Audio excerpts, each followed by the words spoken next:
Hey friends, welcome back to First and Foremost podcast. It's Dina Banho here, and I'm so happy you're tuning in. And today's episode is a special one because we have a special guest. His name is Paul Rodney Turner. Welcome, Paul, to our podcast. Thank you so much. Pleasure to be here. Yeah, I'm really honored to have you on podcast because you being like a celebrity to many members of our society a few years back, but now your CV is very, I would say, very impressive. And I'll just read from your presentation how you present yourself to people. You call yourself a former monk, pragmatic spiritualist, and a global humanitarian leader who has dedicated his life to serving others through the integration of spirituality, mindfulness, and practical wisdom. Wow, what what an impressive presentation. Um, can you tell us your story? Can you share your early experiences that led you to during the spiritual movement you've been part of for big chunk of your life, and how you adopted the lifestyle, which considered to be like alternative lifestyle, I would say. So please introduce yourself. Yeah, well, as you know, my spiritual name is Priyavrata. I still use that occasionally, but usually just within the devotee community. Outside of the community, I just address myself as my legal name, which avoids any sort of problems, and I can just communicate the spiritual messages, whatever I'm trying to do, in a way which is easier for people to assimilate. So, getting back to the start of my origins, I was always sort of a philosophical kid. I grew up in Australia as a regular kid. I wasn't extraordinary. I played sports and did all sorts of things, but I was always philosophical. So at the age of 15, I started to show that side of myself where I got into amateur astronomy. So I started studying the night sky with my Oh, best friend, Jeff. And we would sit up all night just studying the sky and looking for meteor showers and reading the night sky like a map. We knew the entire Greek alphabet because you use the Greek alphabet to identify the magnitude of the stars. So you know how far away a certain star is. Which actually magnitude doesn't necessarily mean the distance, but it means the brightness. did So you we knew did the you entire use Greek did you alphabet. use any lenses or magnifying I just had something? binoculars. So we grew up in the western suburbs of Sydney, a very average family, nothing extraordinary. My father was a small-time criminal, so I didn't have the best start to life, didn't have the best example to life.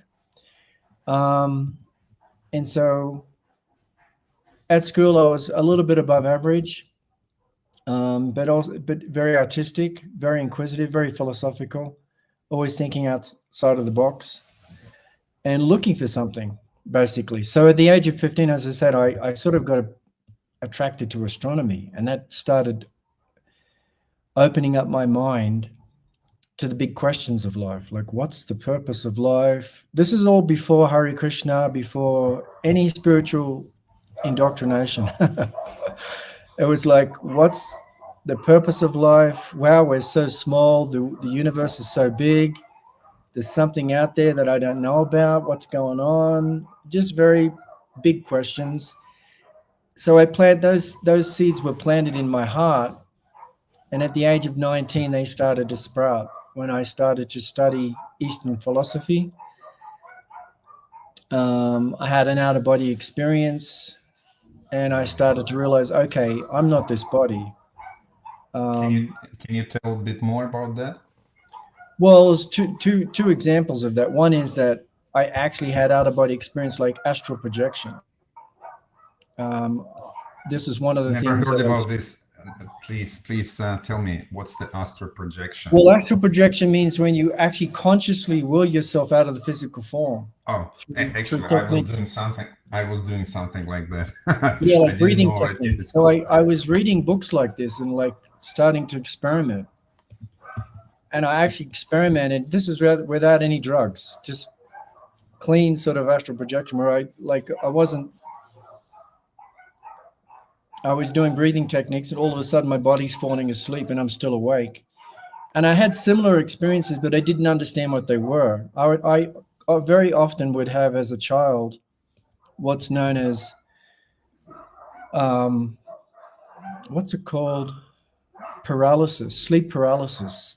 Oh, So you wake up in the night and all of a sudden you can't move. And so the theory is, oh, something's holding you down. Like there's evil entities, ghosts are holding you down. But actually, it's not that. What's happening is you're becoming conscious. Your consciousness is starting to enter the astral plane, and you're sort of caught in between. So you're in a dream state. You're aware of the dream state, but you're still also physically aware. So you can't move your body because you've lost control of it because you're in the astral plane, halfway in the astral plane, halfway in the physical plane. So it's known as sleep paralysis. There's various theories around why it happens, but once I studied astral projection, I realized, okay, now I understand what's going on here. My consciousness is simply entering another frequency. So that started, all of these things, the experiences started to um, really stimulate my curiosity to know more about these hidden worlds, which are right here, right now, but we can't see them. We yeah, can't experience them. I like how you put it together. Hidden worlds. Yeah, That's because for a 19-year-old boy. Um, it sounds very inviting, to study it further. well, it even started early on, even before all of this awareness started to take place. And as I said, this is all pre psychedelics. And I can tell you, I did have a psychedelic experience which cemented this understanding and made me completely clear on what was going on. But all before that, as a kid, I would have these astral experiences, and there was like our house was ghostly haunted. There were people in our house that we couldn't physically see, but they were living in our house, and I heard them and felt them, but I couldn't see them. And as kids, we got into seances, so we were sort of looking, but without any guidance. And then it was much later in life when I started studying Eastern philosophy, Prabhupada's books, and I started to put all these pieces of information together and understand. Okay, now I'm sort of getting an understanding here. Um, I am a spiritual being. I'm having a physical experience. There's more to the world than what the eyes can see. I need to learn more about this. And then I had a psilocybin experience, and that took me out of the physical form as well, and maybe started to help me to tune into these higher frequencies very naturally. And then I started for many hours, not like just for a few minutes, for many hours. And I started to realize then, I was convinced then I'm not this body. I need to learn about Krishna. I need to find out what the purpose of life is. Krishna consciousness was the way to do it. I understood that these psychedelic drugs were simply a way to like stimulate you, to like push you in the right direction. But ultimately, you've got to put the work in. They're not. They're not. They're not The ultimate. wholesale solutions. They're simply just to trigger you, basically. Hey, look, here's the door. You see what's behind the door? Now the door's closing. You need to put the work in, purify your mind and senses if you want to go through that door. So that's why I decided at the age of 19 to become a monk. So I was actually practicing celibacy. This is before I joined the temple. So I joined the temple when I just turned 20, but at the age of 19, I was practicing celibacy, reading all the books, chanting 16 rounds. I was living as a monk outside of the ashram. So that's why nowadays I always say, yes, I became a monk at 19, but I joined the temple on Christmas Day. And the day before I joined, I decided, oh, I need to purify my body to offer it to Krishna. So I chanted 64 rounds and fasted all day in order to have a pure body and mind to offer to Krishna on Christmas Day. And because my understanding at that point was I was coming from a Christian background, I thought, I'm offering myself to Krishna, to Jesus on Christmas Day. I just chanted 64 rounds. Wow. So I was very sincere. I was really trying to find the way. So you were that sort of devotee who'd done a lot of homework prior to Yeah, I full-time was. joining the temple. Yeah, when I joined, everyone was like, "Wow, this guy's been around for a while." Because I already learned some of the slokas. I'd already read the Bhagavad Gita a couple of times. I'd even distributed books before I became a devotee. I went to the temple and says, "Look, I What want to do happened service." with your friend Priyavrata? What happened with your astronomy friend at that No, time? he also became a devotee. Really He also became. In fact, the crazy thing about my experience is that 9 people in an area no bigger than 1 kilometer became devotees. 9 people. Myself, my brother, my sister, my best friend, another friend, another friend, his sister, his mother. It's crazy. All joined the temple. interesting. And how closely you're still connected with all those people I stay in touch nowadays? every now and then. Of course, my brother and sister, I stay in touch always, but the others just occasionally. But my first doing astronomy, Jeff, he's still a very close friend. And he essentially, I give him credit for the one that put me in the right direction because he became a monk first. He joined before me. So that was a big inspiration. Then he came out, he left. He only stayed for 1 year, but he came out and he encouraged me to do it. And it was because of him that I decided to make that leap. So, yeah, when I joined the temple, it's like I'd already been around for a bit. I already knew, I was very familiar with the philosophy because I had ex-devotees. I was living in the mountains on a hippie commune in an abandoned resort that was overtaken by artists like philosophers, painters, astronomers, astrologers, mystics. They took over this resort just because it was just abandoned. So I was one of those people that joined this resort as a place for spiritual awakening. And there was no hard and fast rules. It was like, this is just a place for free thinkers, for sincere people, artists, spiritualists to come and just, explore basically. So that was where I started practicing being a monk at that in the mountains. Wow. And then 6 months What a later, place! I mean, in those places, usually it's not the lifestyle to be a celibate. As far as I know, I never been part of oh, such well, it retreat. wasn't like a free.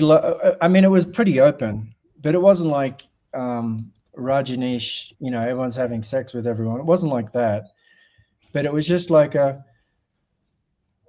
place for artists, basically. Hey, come here, be an artist. As long as you're cool, you can stay and serve the community in some way. And that was my first step towards a spiritual path. Were you vegetarian by that time?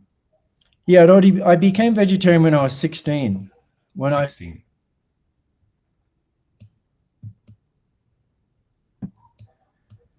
and I was pretty much, I think I was the only vegetarian in the whole community, in the whole town. I don't remember anyone else. Unfortunately, I wasn't able to maintain being a vegetarian. So I think I lasted 1 year and then I had to stop because I didn't know how to feed myself properly. I was losing weight. I was sickly. I didn't understand. And it wasn't until 19 or 18, 19 when I was at art college that I was introduced. Another person came into my life. His name was Frank, and he was a Seventh-day Adventist. And Frank, he was like a mentor to me. He was an older man, 30. I was 18, 19. And he just sort of took me under his wing as like a mentor. At that time, my mother was in jail. And he handed me a magazine one day, Seventh-day Adventist magazine. I read it that night and I says, okay, I'm going to be a vegetarian again. And so I became vegetarian again after that. And then a few months later, I joined that ashram in the mountains. 6 months later, I was in the temple. So it was all part of Krishna's plan. Krishna was doing his best to like try and reel me in and providing opportunities, experiences, bringing people into my life to direct me in the right way.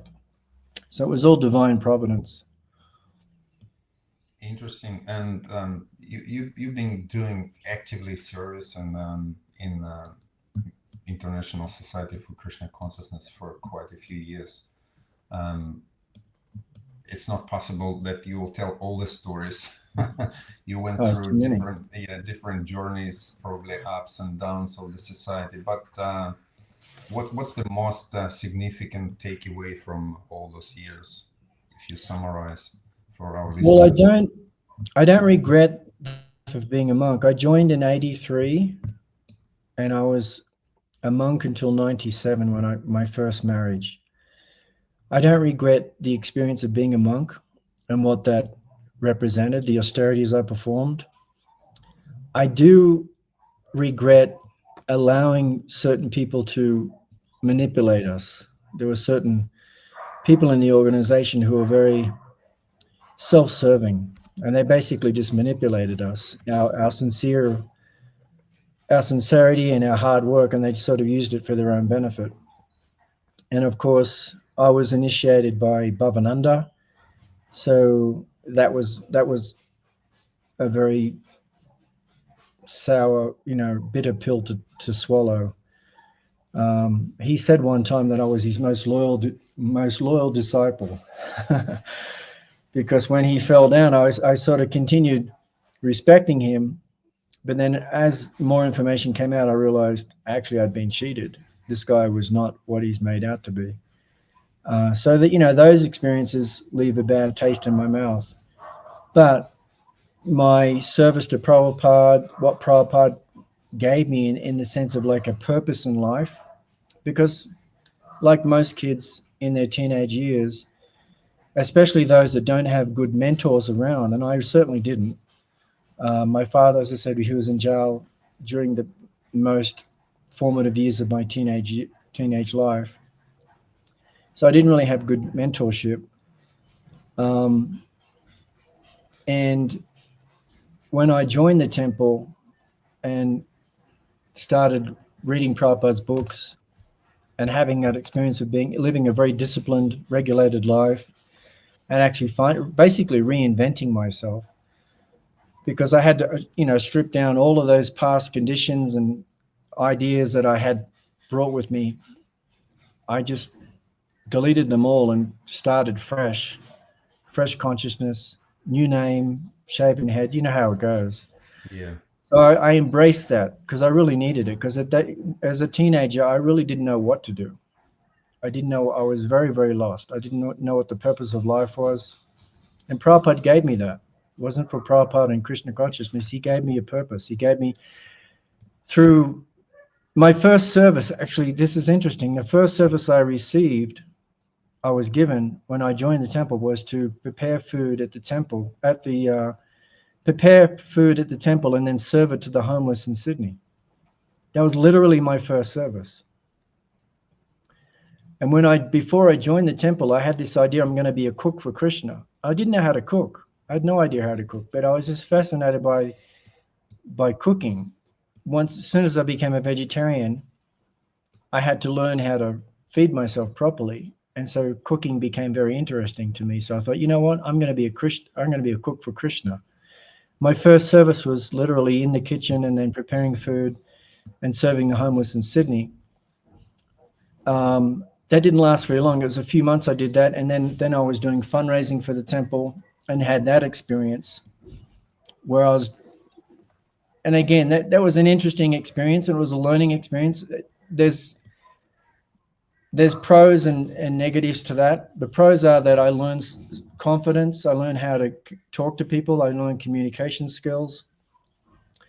But the negative side of it was that I felt like we exploited people, we manipulated people, we cheated people, selling all sorts of paraphernalia. I don't know if you understand what I'm talking about, paintings and perfumes and all of these different things. So I did all that.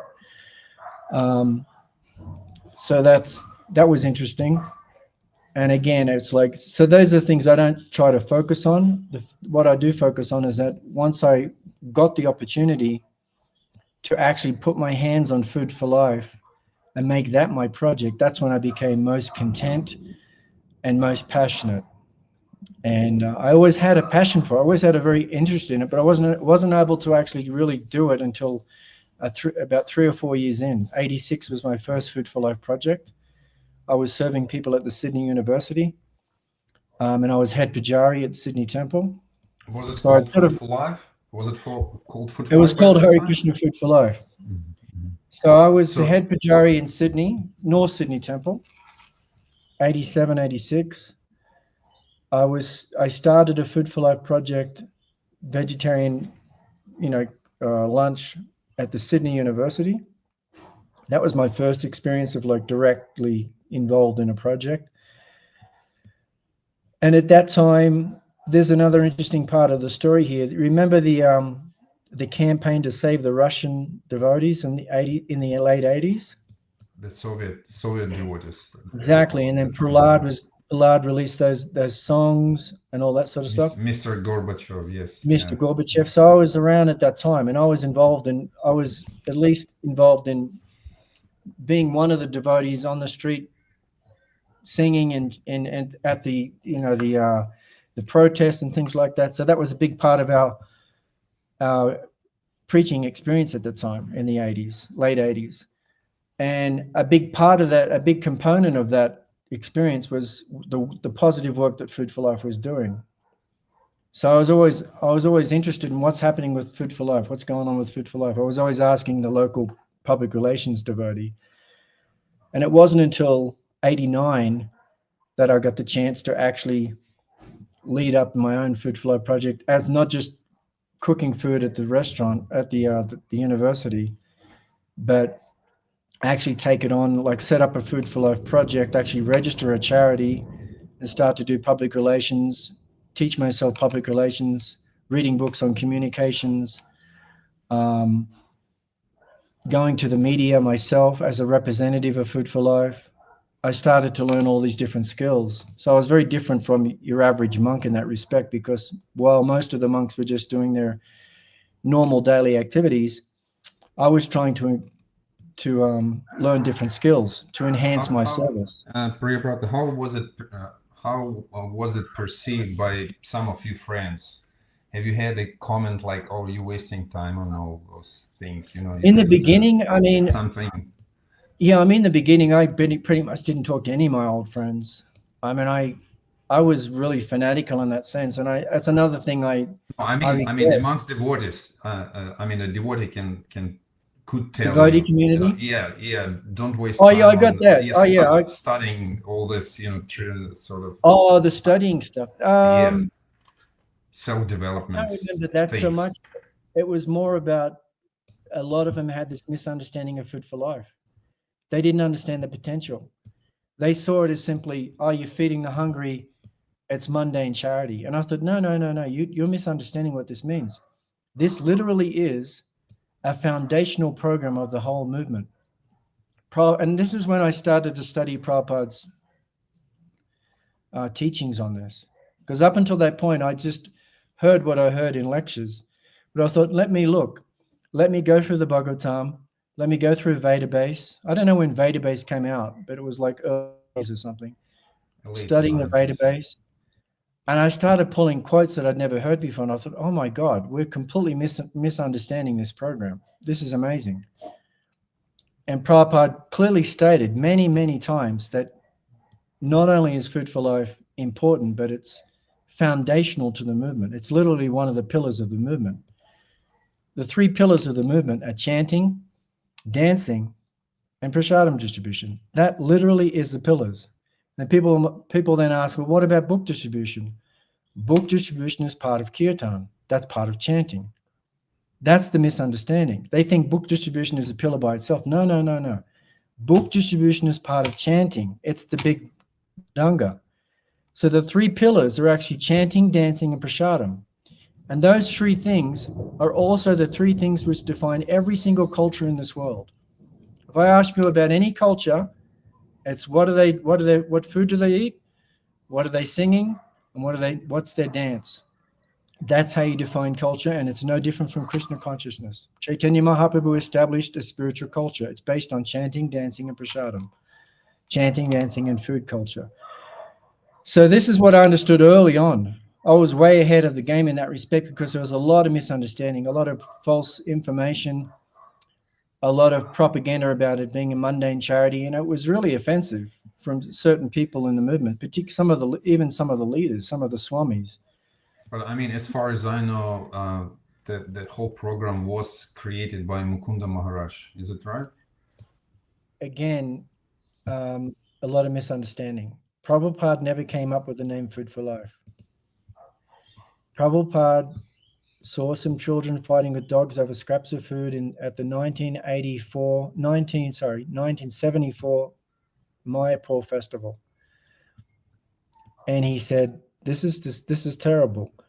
Children shouldn't be fighting with dogs over scraps of food. He called all the GBC members and he says, okay, you got to make sure that all the people in this area are fed every day. No one should go hungry within 10 miles, right? So he put a limit on it because he thought, well, we have certain capacity. We can't feed the whole country right now. We're a small organization. It's 1974. ISKCON was very small still. It had only been established for 7 years or something. So he put a limitation on it. But later on in his communications, he said, we should feed the world. There's quotes from him saying we should feed the world. And this way we'll transform people's opinion of us. So he realized how important it was. He saw the benefits of what was then known as ISKCON Food Relief. And it wasn't, and Mukunda Maharaj being the communications director of ISKCON back in the 70s, that was one of his first major services, for ISKCON. So he was a public relations man. So he was the one fighting all the fires, all the scandals and things like that. He was the one that was talking to the media and trying to counteract it with positivity. And immediately he identified that, okay, this food relief program is a great way to balance the negative spin, the negative media that we're getting. We can say, look at all the good work we're doing. Unfortunately, even in the 80s, Food for Life was being exploited. In the 70s, the early 80s, it was being exploited. But anyway, in 1979, 1980, the Sydney Temple started feeding people at the back of the temple. They happened to be in a place called King's Cross, which was a very important part of the city, but also a place where there's a lot of homeless people and prostitutes. It was a pretty seedy place. So they started feeding all the homeless people and getting a lot of good publicity. Mukunda Maharaj saw this and they thought, wow, this is great. I need to do more of this. And in fact, even they called the center back then was called Mukunda's. They actually called it Mukunda's as a homage to Mukunda Goswami, encouraging it, and also the idea that Mukunda is the giver of liberation. So they were thinking that, that we're liberating people by them eating prasadam. Interesting. So he realized, okay, this is a good model that we could duplicate around the world. Just serving the leftovers from the Sunday feast and so on, right? And from the restaurant. And so then he went back to the United States in 1980, and he got together with Nrsingananda from ITV and Yasomati Nandan, an Australian devotee, who was very, very brilliant man, very creative. I think he had a very high IQ. Yaso. And he was the one that came up with the name Hare Krishna Food for Life. Yaso, an Australian devotee, in 1980. And then they hired a local designer to design the logo. Is that the one with the sun and the horizontal lines? And the lines. And then Mukunda Maharaj then began traveling around the world, encouraging people to start a Food for Life project. Understanding from his perspective, he wasn't thinking the way I'm thinking now, that this is a way to shift consciousness. This is a program to like, it's a pillar of the organ. It's a pillar of the tradition. He wasn't thinking like that. He was thinking, this is great PR. That's all he was thinking, and it was okay at that time, because they really needed better publicity because there was so much negativity back in that time. Devotees were getting arrested on the street just for doing kirtan.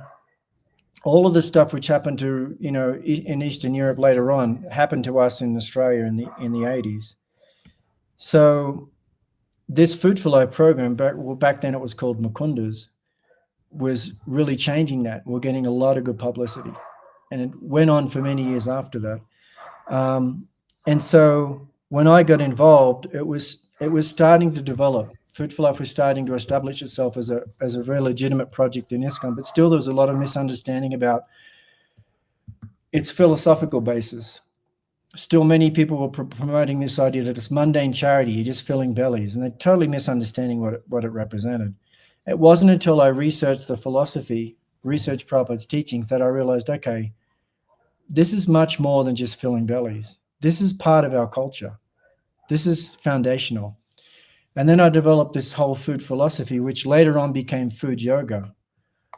The idea being that Prabhupada said that everyone should get a chance to take prasadam. In the story of Shivananda Shain, there's a quote there in the commentary. He says, everyone should get a chance to take prasadam and thus be induced to chant Hare Krishna. So basically this statement, everyone should get a chance. And I focused on that. And I was thinking, how is it possible? There's only so many devotees. And then I realized, the maxim, teach a man how to fish, don't just feed him fish. Teach a man how to garden, don't just feed him vegetables. So we need, as Brahmanas, as a Brahminical culture, we need to educate people. We need to empower people. We need to lift them up. Doesn't mean so you're not just filling bellies, you're actually teaching them how to cook themselves. You're empowering them. So then I realized, okay, this is how we reach people. This is how we expand it so everyone can get a chance to take prasadam. We need to teach this philosophy, prasadam philosophy, in a way which is palatable, in a way which is accessible to people outside the tradition. So then I came up with this concept of food yoga, that food is, and I had to, so as devotees, we're convinced from the day one that our prasadam is magic. Right? You eat prasadam, you go back to Godhead. It's magic. It's something magic in there. We don't know what it is, but there's something magic about it. We can taste it, we can feel it, but we don't know how to measure it, right?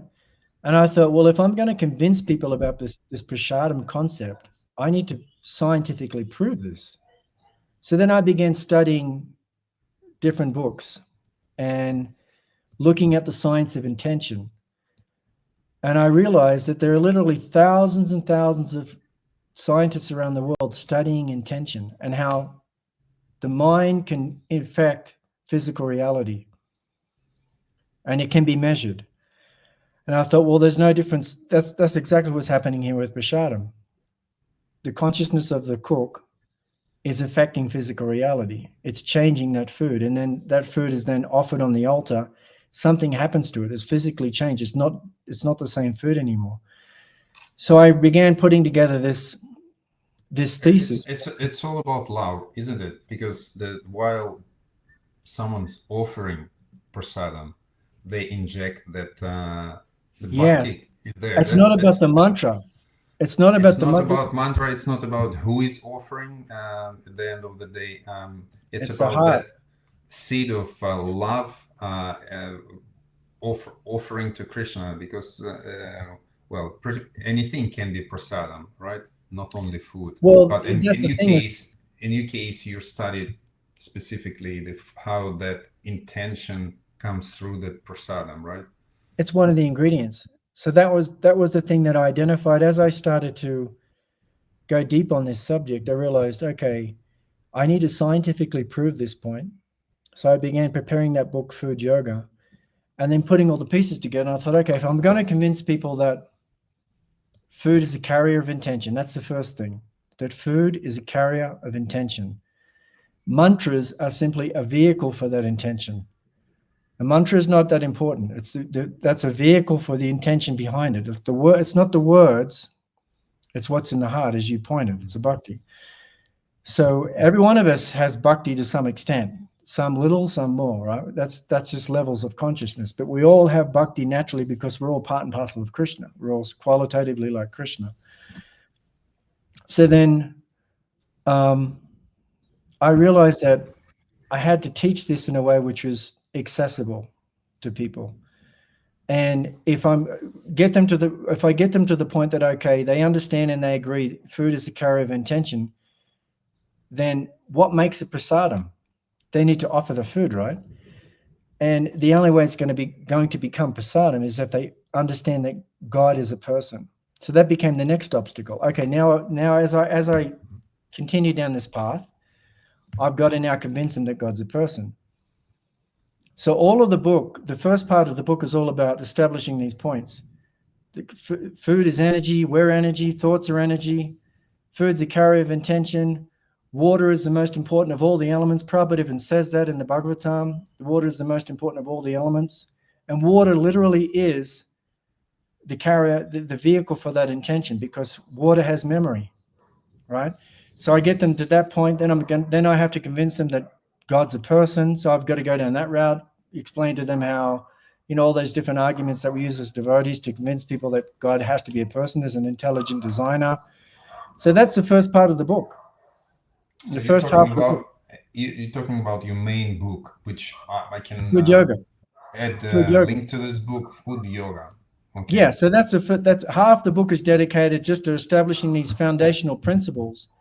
So then we get them to the point of, okay, I need to offer the food now. Now the next obstacle was, okay, do I give them a mantra? Do I tell them to chant Namo Om Vishnu Padaya Krishna Vistaya? That doesn't mean anything to them. It's complete. It's like you're speaking hieroglyphics. It means nothing to them. So I realized, okay, I have to give them a meditation, an offering meditation. So then the offering meditation is, I am spirit. I've come into this world empty-handed. I will leave empty-handed. So I put them in the certain mindset that they don't own anything. Food is the most basic necessity of life. Therefore, we should offer this food back to the source from which it came. In this way, I honor the divine goddess, the divine God. Like basically a meditation which forms in their mind this concept that there is a divine intelligence, a personality, and this is an offering of gratitude that I'm giving. Isn't it that most of the Christians do before taking meal? They but it's a step. The table, they hold the hands. Yeah, the grace. It's sort of like, but it's a step beyond that. Obviously, with grace, it's an after the fact. It's like, oh, thank you. Whereas in our case, we're talking about from the beginning stage. We're having gratitude from point one to point A to point Z. In the traditional grace experience, it's like an afterthought. Oh, by the way, let's thank God. So that's the difference between prasadam and just food that's received with gratitude. So the whole concept of this offering meditation, which is obviously a replacement for the mantras that we chant as devotees. But in fact, I feel like it's as effective because it forces you to have the right mindset. You could be chanting the best mantras in the world, but not have the right mindset. You're doing them just robotically because you've done it thousands of times, and you're not really thinking, my Lord, can you please taste this food? I would really appreciate it if you could. I love you. Please taste this food. We don't know for sure that every single Brahmana offering food is doing that. And if they're not, it begs the question, is that actually prasadam? Just because it came off the altar doesn't mean it's prasadam. It may not be. It all depends on the people that are involved in making that food. So that's the harsh reality that a lot of devotees don't want to admit. It's a hard truth, but it's a fact. If they don't have the right intention, that's not necessarily prasadam. So what's most important is the intention. I have a question at this point. Like, if we talk about food offering in a temple, if the if the person who is offering prasadam is not pure enough, I would say, and then he's offering prasadam, but it's offered to the deities, and he chants the proper mantras.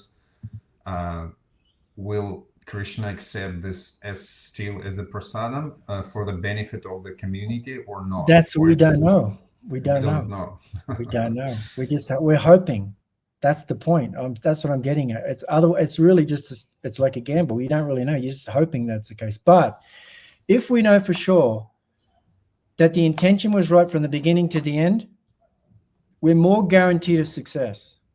So that's what I'm sort of getting at with this food yoga concept. It's like really deconstructing it, understanding it. And then this idea of an offering meditation, it can be very helpful. You can still chant mantras, but the idea of the offering meditation could help you to put you in the right mindset. Then you could do the mantra. You know what I mean? So that's why I felt like this is the way to introduce it to non-devotees, to put them in the right mindset. And so whatever little bit of bhakti that's in their heart can be transformed, or can be carried over to that food. That's the idea. So obviously I was taking a very radical path with this, but I felt like it was important. I felt like this is the solution to fulfill Prabhupada's desire that everyone gets a chance to take prasadam. How else are we going to do it? If someone has a better idea, please tell me. I know that at that time you had some resistance from within the community of devotees, and you went back and forth trying to convince people that what you're doing is very important. Here's the proof, here's the system. But it came to the point that some of the senior members of our society, they even called the Food for Life program as a food for death program, which is just like totally horrible. Yeah, well, that happened before my food yoga experience, to be honest with you. That was early on. And it was very offensive, to be honest with you, because by framing it like that, you're literally minimizing the service of tens of thousands of people. People that, like myself, that have dedicated our lives to this service. We've focused on this one aspect of bhakti and made that our thing. And you're just dismissing all of that by saying such a thing. It's really not fair, and it's offensive.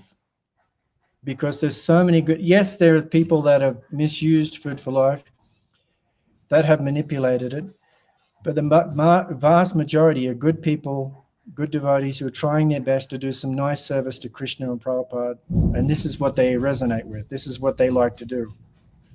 And as I said at the beginning, it's literally one of the foundations of the movement. And I would argue this with anyone in the movement. Like you prove me wrong, because the philosophy is there, the literature is there to prove my points. I can, because I agree totally with you. I think it's one of the pillars. It's not just something insignificant as it was presented. Framed as like a side philanthropy, side project. Yeah, it's like you just get the new Bhaktis. Yeah, that point. So it's very sad that I don't know what the status is nowadays, because I'm a little bit out of touch with all of the philosophical debates in ISKCON. I sort of just focus on my service and I don't get involved. But it's very sad that the program has been presented, framed in a way that it's like a secondary project. It's like not that important. And it's totally, I feel that it has really hurt the organization by doing that, by minimizing Food for Life and what it represents, this food culture. It's really negatively impacted the organization's success.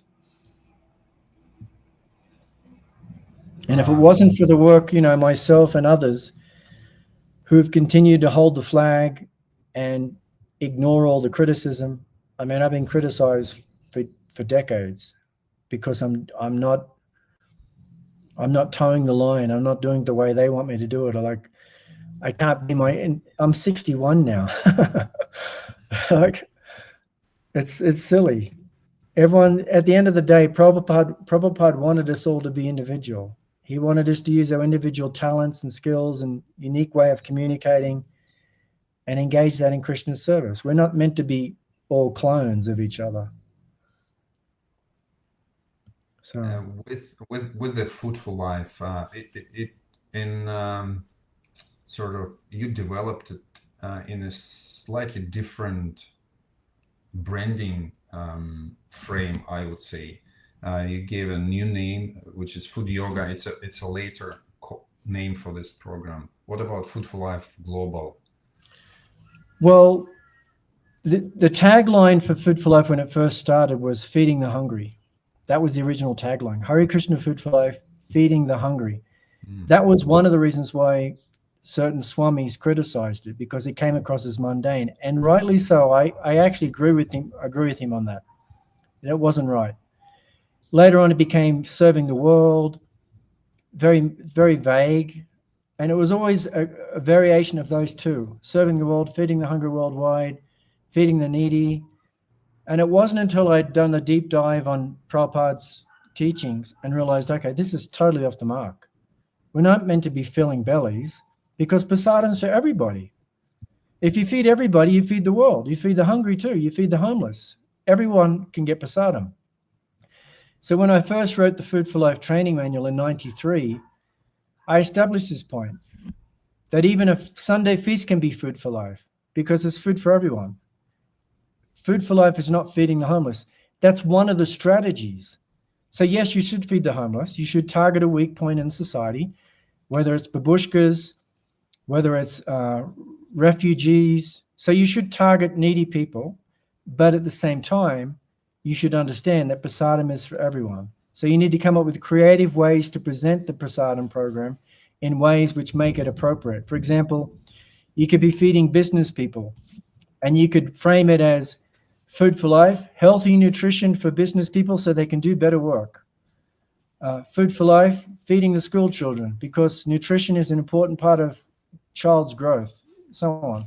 So it's all about framing. And this way you can make sure that everyone gets prasadam. So then when later on, I realized that even the way we're targeting Food for Life, yes, we can adjust the philosophy, but how are we presenting it to the world? And then I realized, okay, that the solution is not simply filling bellies or feeding all the people. The solution, the root cause of hunger, is not lack of food. The root cause of hunger is disunity. It's because we're not seeing ourselves as interconnected, interdependent. We're not seeing ourselves as brothers and sisters, as earthlings, as global citizens. And so the solution to that is unity, is creating a sense of unity. And this is where yoga comes in. So this is where I come up with the concept of food yoga, using food as a way to unite the world. So that the tagline then became, the mission for Food for Life became, and the tagline became, uniting the world with pure food, not feeding the hungry. Because if we unite the world, hunger disappears. It's as simple as that. And that way we stay more on track with the spiritual principles of Food for Life.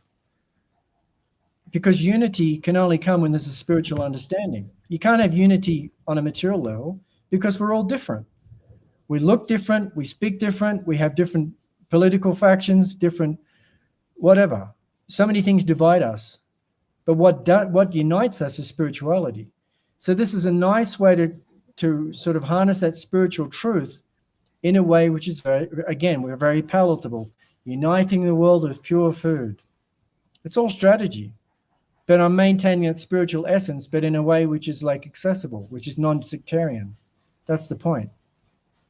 And then the mission statement then became based on Prabhupada's teachings, because in the 4th canto, 12th chapter, 10th verse, there's a very, very interesting statement Prabhupada makes.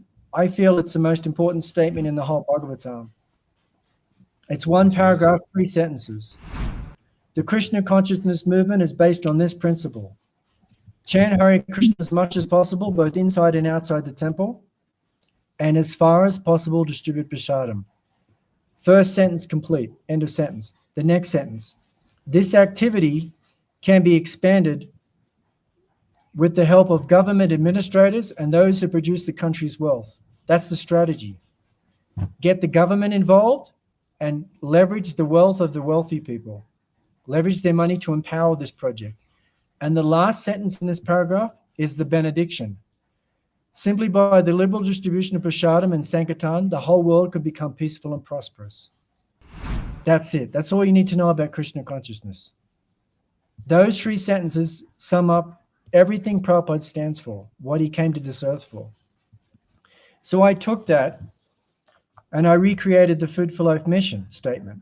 And the mission statement is to create peace and prosperity in the world.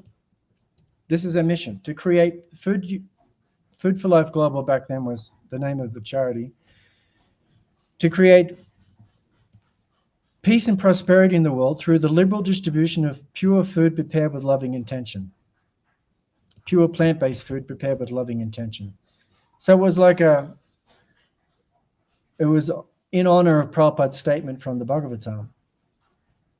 And then later on, I decided we needed to, in order to emphasize this food yoga philosophy, which I feel is critical for the success of the charity, we rebranded as Food Yoga International. It doesn't mean that other projects have to do that, but we're the headquarters, we're the support office. So we decided we wanted to emphasize that food yoga philosophy, the spiritual message, because it really is a spiritual message.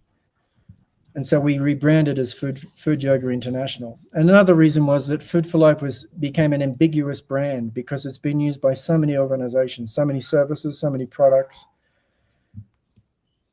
There are beauty spas and cooking classes and retreats, all under the name Food for Life.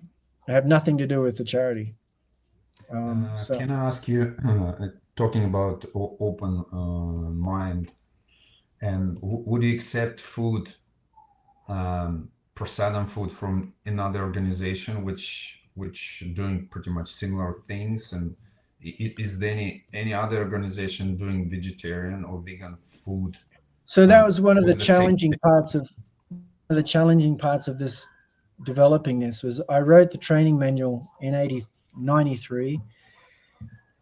Then I wrote a supplementary book called The 10 Ingredients of Success in 1996. And it was like the 10 principles of successfully developing a Food for Life project.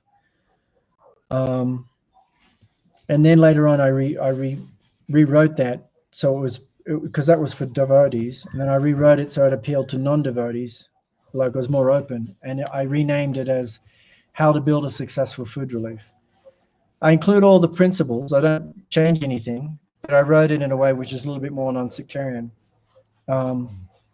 So that was one of the challenges that we have. But this is where it's important that we expand this food yoga concept, because we're trying to basically take the concept of prasadam, which doesn't belong to ISKCON.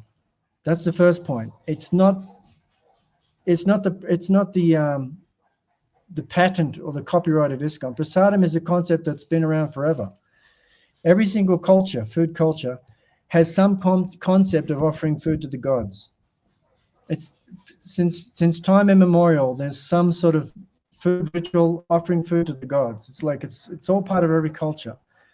So what I'm trying to do is make that more accessible. That concept of offering food to God more accessible to just regular people who are not even part of the bhakti tradition, but they may be practicing Christians or Muslims or whatever. They understand, they have a spiritual heart. They want to do right by God. They understand that service is the most important thing of life. It's not about making money. So they have the basic foundations there, but they need guidance in spiritualizing their food experience. And so this is where food yoga comes in, where we sort of guide them. Okay, you can offer your food. These are the standards. So this is where I make these points in food yoga. Once we get them to the point that, we're all energy, food is a carrier of intention, thoughts are energy, there's God as a person. Okay, this is how you can do an offering meditation. So all of these things are there. Have you had experience with other traditions when they applied this technique and they shared some successes, saying, I offer to my sort of image of God or to the form of God I believe I had in? many people say that, and not part of the Krishna tradition. So that, you know, and their understanding, because everyone's different and everyone's coming. Ultimately, we're all going back to Krishna. Every one of us is going back to the water. Water always goes back to the source. So it's just like we're just all on different paths. Krishna consciousness, Christianity. There's different levels, and there's different levels in Krishna consciousness. There's different levels in Christianity. They're all in their own way, sort of making their way back. Some have a longer path, some a shorter path. We're all moving in that direction. That's just the reality. Once we can see the bigger picture and understand that all eventually we're all going to be successful at some point. It's just about when that'll happen.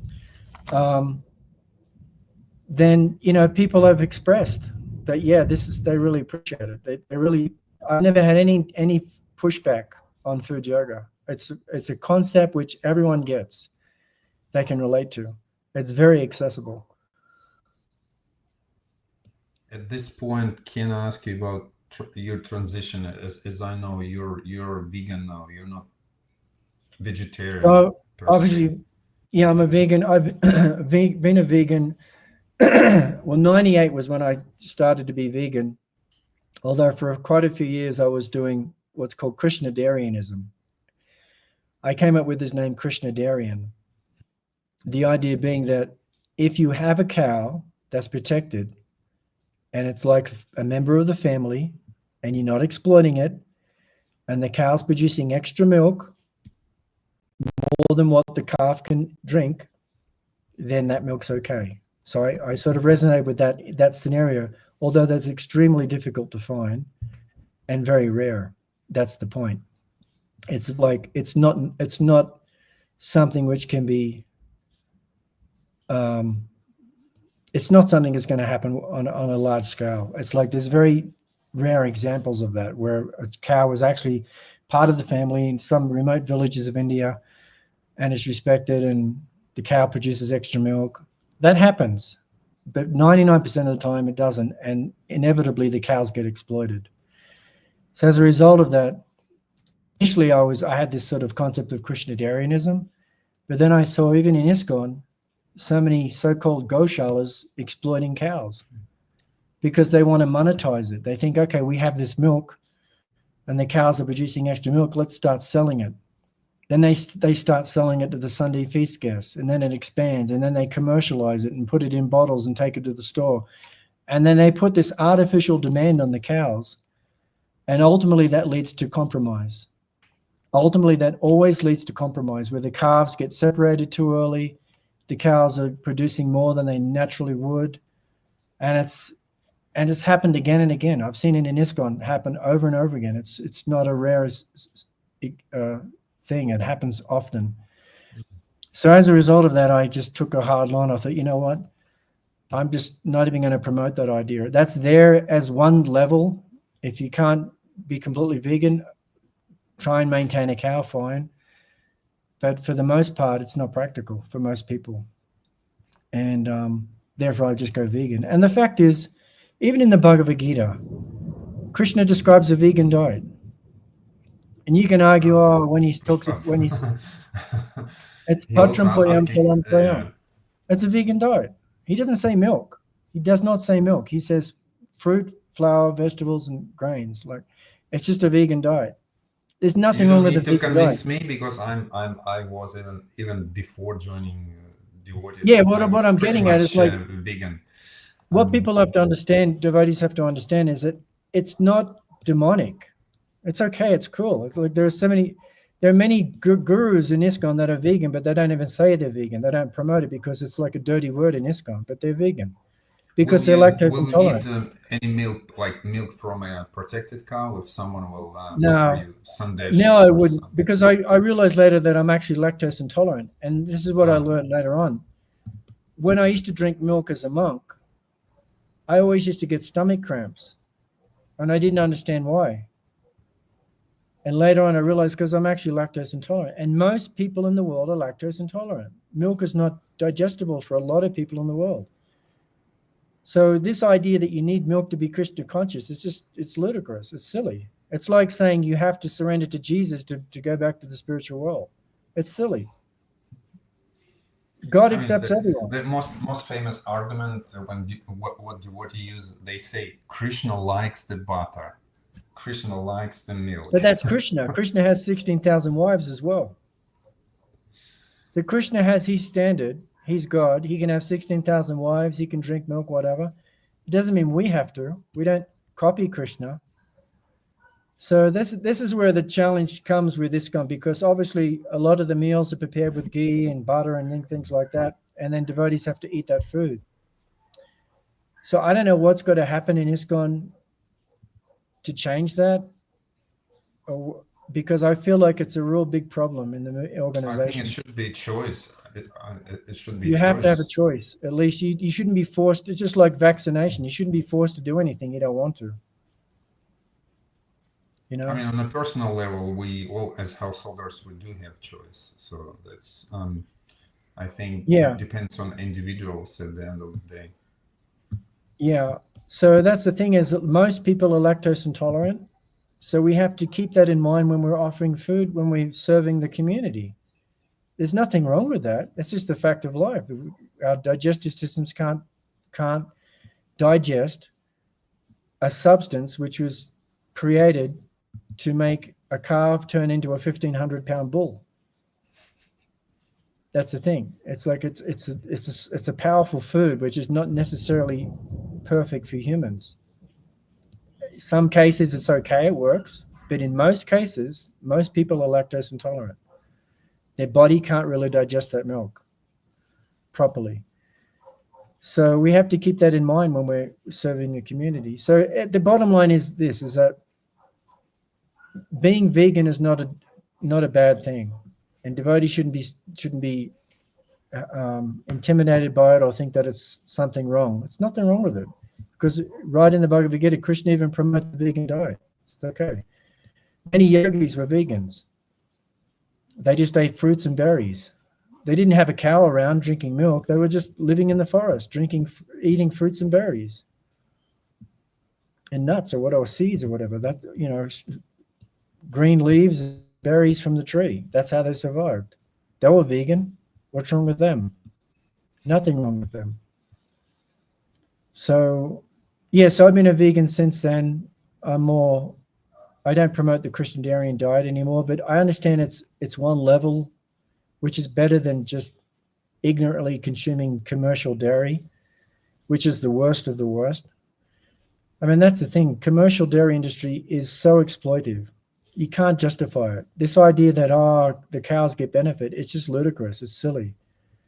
Like, these cows are being raped. They're being raped by men with their hands.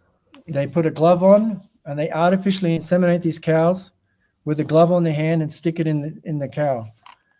It's totally abusive to these cows, and there's millions of these cows being abused like this. And then they take the baby away. There's no justification for it. Commercial dairy is the worst. So if you absolutely want to drink dairy, you can only drink it from a protected cow. And then you have to ask the question, well, is this really good for my health? Because so many devotees are sickly and not healthy because they have dairy. If they cut dairy from their diet, immediately their health would improve. Because most people can't digest it properly. Yeah. Priyavrata, at this point, can you share your future vision? As you're doing a lot of motivational speaking, as I understand. So I've written a lot of books, taking my spiritual experience, and trying to incorporate it into various topics. Many self-help books. I even wrote a book on billiards, because I used to play billiards back in the day. I used to train people. So I wrote a book called The Yoga of Pool. And in that book, I give the fundamentals of how to play, like how to stand, how to stroke the ball and so on, spin and all that sort of stuff. But I also talk about psychology. And this is like in most sports, every sport, you have to have a ability to control your mind and visualize. So I introduce these concepts, but from a spiritual perspective. So rather than artificially generating some confidence, I'm confident, and saying some affirmations, I teach people that, yes, you should be confident, Because you're a spiritual being. You're part and parcel of God. You're very powerful. Why shouldn't you be confident? You're a son of God. Like that. So I take it at another level. As a result, this book is one of the best-selling billiards books in the world to this day. I like that. So I I introduced like Krishna that. consciousness in a situation which you would normally not expect it, right? So that's the art of preaching. Prabhupada said we need to add Krishna consciousness. Bhaktisiddhanta Maharaj told Prabhupada that everything is present in this material world. There's nothing lacking. What's missing is Krishna. Just add Krishna. So Prabhupada wanted all of his disciples and grand disciples to use their individuality. We're not robots. We're not clones. Use your unique experiences, your unique set of skills, and use that in the service of God. Whether that's writing books on topics that you can ingest Krishna, you can add Krishna consciousness, or whether it's some other service where you can get people starting to think about their higher self, planting seeds and so on. There's so many ways we can serve people and make the world a better place. So yeah, so I've tried to do that apart from just food for life. I've tried to share my experiences through books. I'm working on a few other books right now. What are the subjects? Yeah, one of the books I wrote was called The 7 Maxims for Soul Happiness, where I talk about there's 7 maxims, 7 truths. One of them is that death is an illusion. So I talk about how death is an illusion. Another one is that evolution of consciousness happens when we master the tongue. So there's 7 truths. And another book I wrote called Soul Power. And Soul Power is based on the premise that it's an affirmation book. But again, it's coming from this perspective that we're spiritual beings. So the five affirmations are: I am powerful. Yes, you are powerful because you're part and part of Krishna. You're qualitatively like God. I am protected. Of course I am, because I'm a son of God. I'm God's child. I am perfect. Yes, you're perfect because you're not a body. You're a perfect spiritual being. I am prasadam. I'm made up of the mercy of everyone that came before me. So I'm prasadam. Yeah. I like that. It's because of the mercy and mentorship and help of others that who you are right now. You didn't do this by yourself. And the last one is I am prosperous. I am prosperous. And yes, you are prosperous because once you understand the true nature of prosperity, then everything will flow to you naturally, because you deserve all good things, because yes, you are, again, a child of God. So this book is written from that point of view. It's an affirmation book, also a very popular book. And then I'm writing another book called The Alpha Omega Male, and it's a book for men, and it's about balancing our masculinity so that we can be servant leaders. So not just confident men, but actually men who also have a service mentality. So that's upcoming book, because I know you've been talking about 7 steps to Alpha Omega. Yeah, it's the Alpha Omega Male. There's 2 books. There's one is the 7 steps to Alpha Omega, and the other one is just the actual book where I tell my personal story. Mm-hmm. I talk about my personal story, growing up in a crazy situation. My father was a criminal, was surrounded by criminals, very bad examples around me. And then I escaped that and became a monk. So I talk about that. And then as a monk, again, I was challenged. My masculinity was challenged because, you're living a very effeminate life. Like, it's a very humble, very submissive life, right? So sort of a very feminine sort of consciousness. But we understand now as devotees that it's not necessarily feminine, but it means you're more in touch with your true essence.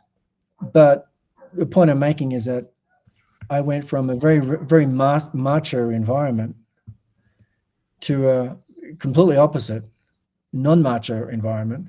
And then coming out of both of those experiences and learning how to be balanced in both, as a man, to be a confident leader, and also to be humble and submissive and have a service mentality.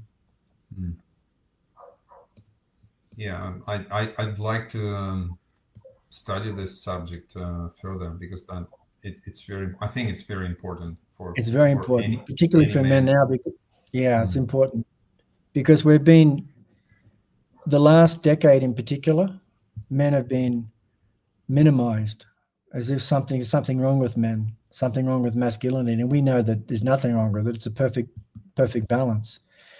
But unfortunately, like both women and men these days have sort of lost their balance. They've lost touch with their true essence.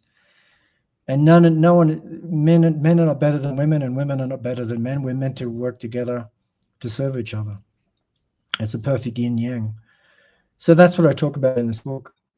And then I have a few other books I'm working on as well, some storybooks. So I like to write. Busy man, and you're on the farm. I can see on the background, and I heard some dogs barking. So tell Yeah, us this is about our sanctuary. farming life. So I married a woman who was an animal rescuer, and she established a sanctuary, and I helped her to expand it and build it up. But we have this property, it's 5 acres, and we have like over 200 animals that are all rescued, and cows and bulls and sheep and llamas and rabbits, all rescued animals, and we take care of them. And what's more important about that, it's not the rescue, it's the education which comes with it, because all the schools come to the farm, they come to the sanctuary, and the kids learn about the animals. They get to know their names, they hear their story, and we talk on behalf of the animals, and they learn to see the animals as people.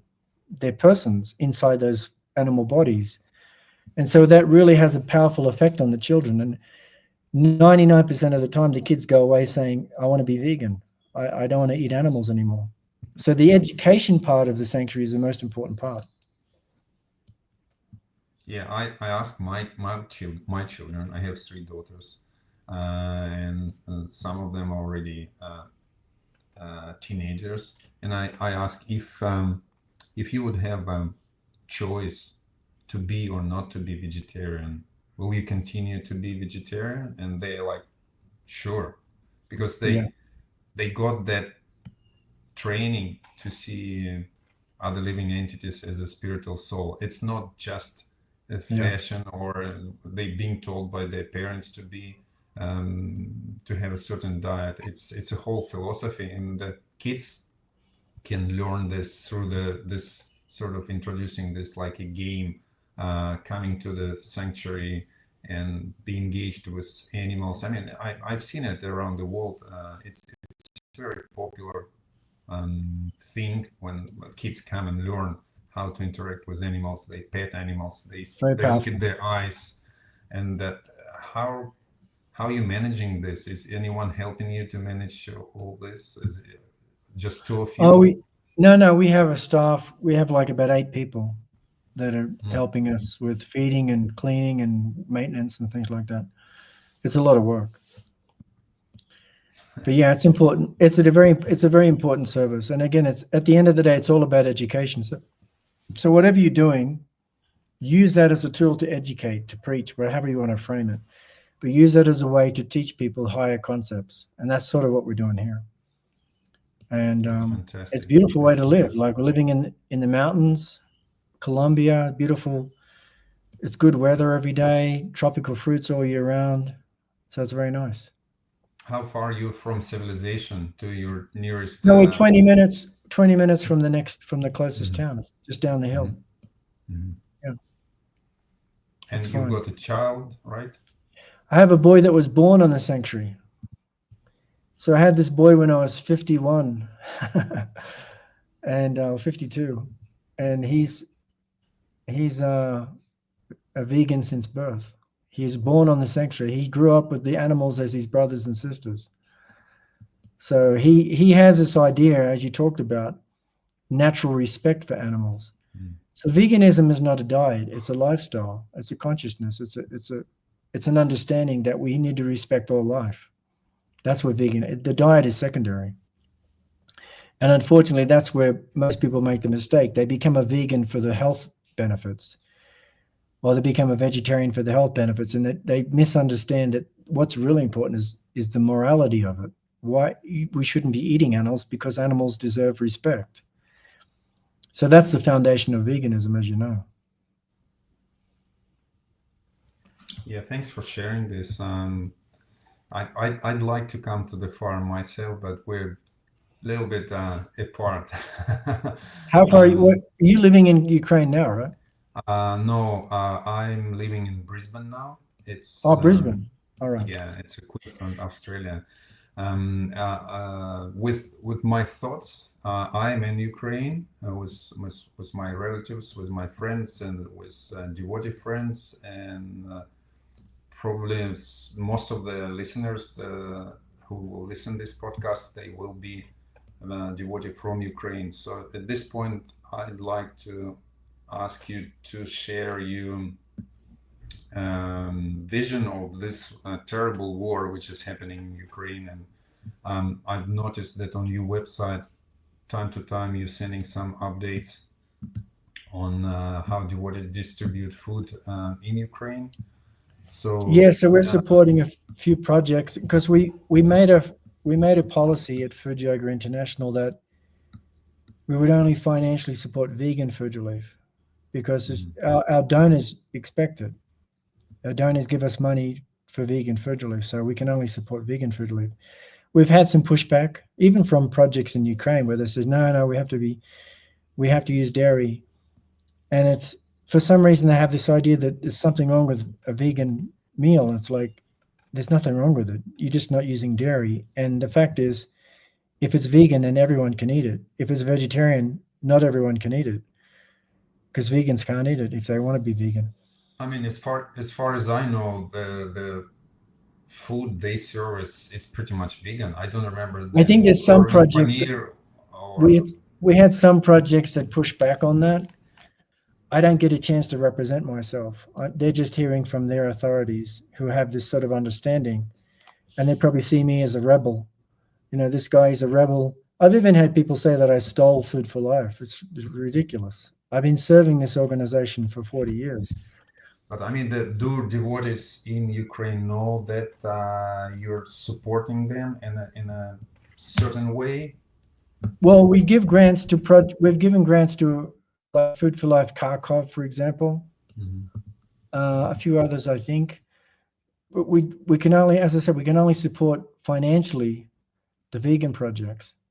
And the purpose of Food Yoga International, formerly known as Food for Life Global, is to be a service for the projects to empower them, to expand their capacity, to promote what they're doing. So we're like the big Madunga in the sense because we have the website ffl.org, we Yes, have the got we it. established brand, so we have the most traffic. So we have a facility here to market, to promote them, to promote their service. So we're providing marketing benefits, and then when we can, financial benefits. When we can raise enough money, and then we give grants to projects after they apply. We have an application process, and obviously we want to do more. I want to do more and more and more, and the only thing holding me back is just not enough money. I mean, for the most part, I didn't even pay myself. I've just been a volunteer because I had other ways of making money. And even now, I just pay myself like a below average wage, like something like $12 an hour or something, just nothing. I don't pay myself, I don't live on this. I have other ways of making money. This is my service. And, it's just if I can get more, if I can raise more money, then I'll have more money to give the projects. So that's always Yeah. been my goal is to just to expand our capacity, because if we have a lot of capacity, we can expand the capacity of the projects. And unfortunately, I lost a lot of with some of the propaganda of some of the leading devotees, leading managers in the movement. They position me as somehow like I was not cooperating, and then, as I said, like even some of them said that I stole Food for Life. It's just silly because I've dedicated more of my time to anyone in this project. No one can I say mean, that. you're going into your own direction, which is, I think, it's fantastic. Well, you're not just Appa Sampradaya within Food for Life project. You just I'm created saving it. I mean, it a would have whole just new died if I direction. didn't. If I've taken a new direction. it's evolved definitely under my leadership. It's evolved because it was not really evolving at all. I was the one that wrote the Food for Life training manual. I developed the food philosophy, the food yoga concept. No one else did. I'm trying to evolve this project so that it can really expand and fulfill its full potential. And unfortunately, because I haven't cooperated, particularly when it comes to veganism, my stance on veganism agitated some people. I even had people say that I was demonic because I was vegan. It's just silly. It's silly talk. It's like, come on. I'm trying. And as I said, it's like some people actually they have to be vegan because they for their health. It's just a fact. So there's nothing wrong with it. Anyway, I want to serve the devotees as much as I can, and I've developed this system which I feel like is the right direction to take it in, and I'm willing to. If devotees are willing to work with me on this, it can benefit everyone. And again, I'm also trying to bring in non-devotee projects, Christian projects. I mean, like we can teach them how to make prasadam. Why not?